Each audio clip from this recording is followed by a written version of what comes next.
My dead mother-in-law came for postnatal care after I gave birth, but my husband and I did not know she was already dead. The first thing Isabella noticed was the dog. The moment Mama Agbo stepped out of the car, the neighbor's dog lost its mind. It barked and barked like something had deeply unsettled it. Everyone assumed it would calm down once she was inside the house, but it never did. The dog would come and plant itself right in front of their flat and bark in her direction, not a playful bark. The kind that came from a place of pure terror. It would not go near her. It would not even look directly at her. It would just stand there and scream into the air like it was trying to warn someone. But nobody listened. To understand what happened in that house, you have to go back a little. Henry's mother, Mama Agbo, had lived a hard but full life. She lost her husband when she was still pregnant with Henry. He died suddenly and without warning, and left her alone in a world that was not kind to young widows. The grief nearly swallowed her, but then Henry came and something in her rearranged itself. She poured everything she had into that boy, every prayer, every sacrifice, every single piece of love she had left in her body went straight into raising him. People who knew her said she loved Henry so much it was almost frightening, and by the grace of God, Henry turned out well, which was a miracle in itself considering how much she pampered him. When Henry was old enough, she began to ask about marriage. She wanted to see her son settled. She wanted a daughter to love too.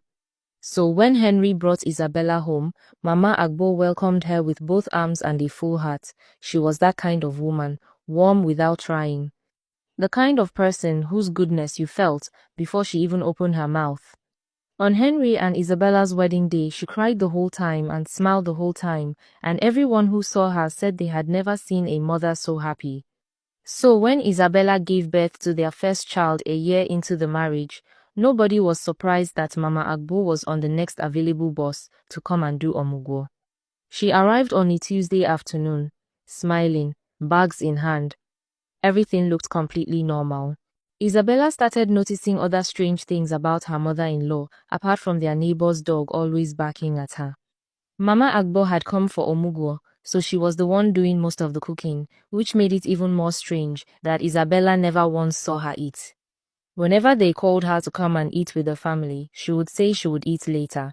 And when Isabella later asked if she had eaten, she would say yes, but Isabella never saw it happen, not once.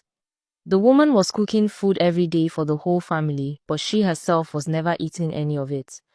Then there was the mirror situation.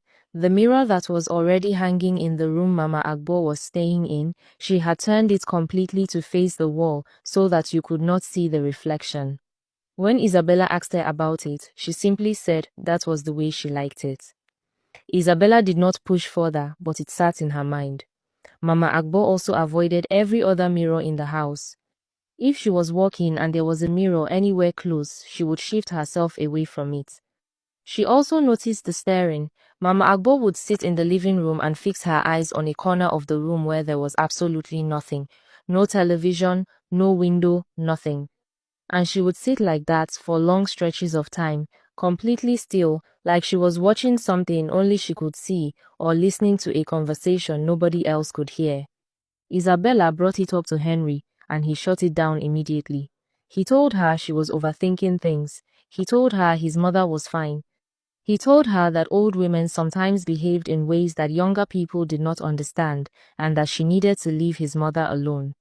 But Isabella could not leave it alone, because she kept feeling a strange and creepy energy around the house. Then one evening Henry got a call. It was a stranger calling from a hospital. The person on the other end of the line explained that there had been a serious road accident some weeks back. Several passengers had died on the spot. Among them was a woman whose belongings had eventually led investigators to Henry's contact information. They had been trying to reach the family for weeks. The date they mentioned, the day the accident happened, was the exact same day Mama Agbo had arrived at their house with her bags and her smile. Henry told them they were wrong. He told them his mother was right there in the house. He walked toward her room to prove it. At the same time, Isabella had already gone ahead to check on her and the room was empty. The bed was neat. Her bags were no longer there. Mama Agbo was gone. They searched every room, every corner, every space in that flat. She was nowhere. Henry drove to the mortuary that same night, and he confirmed everything. It was his mother lying there. The days that followed were some of the heaviest days that house had ever seen. Henry was not okay. He had lost his mother, and he had not even known she was gone. She had been there, right there in his house, cooking and carrying the baby and smiling at him, and he had not known. He could not wrap his head around it, and the grief that came when he finally let it sink in was the kind that made a person go very quiet. He stopped talking as much. He stopped being present the way he used to be. He was there in body, but somewhere far away in his mind. And somewhere in that grief, he started pulling away from Isabella. He never said it out loud, but Isabella could feel it. The way he would go cold whenever she was around. She felt like he was blaming her in some quiet way for asking too many questions. Like if she had just left things alone, his mother would have stayed longer, and maybe he would have gotten a proper goodbye. It was not fair, and deep down he probably knew that, but grief does not always make people fair. Isabella, on the other hand, was dealing with something entirely different. She had loved Mama Agbo. That woman had been nothing but good to her from the very first day they met.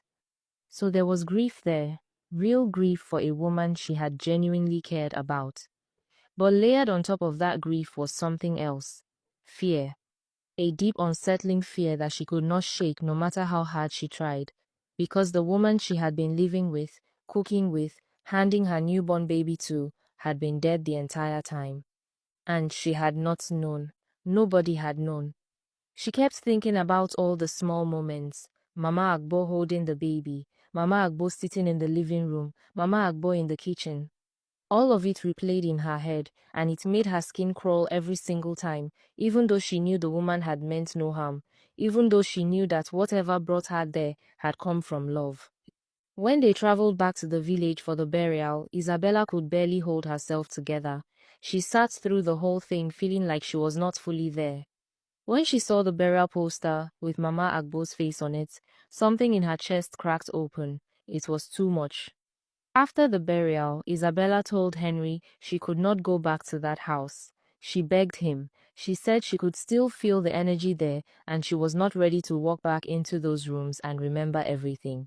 Henry was exhausted and heartbroken, but he listened, and eventually they agreed to move. They left the house not long after. But Isabella never fully left what happened there behind her. Some people who hear the story say they would have known immediately, that they would have felt it, but Isabella lived with her mother-in-law for days and felt nothing but warmth from her. The woman came for one reason and one reason only, to take care of her son's family the way she had always taken care of her son. So here is the question this story leaves behind.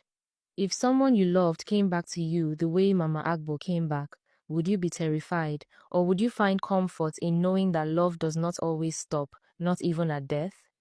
And if you had been Isabella, sharing a house with a ghost who meant you no harm, would you have wanted to know the truth, or would you have preferred to let it be?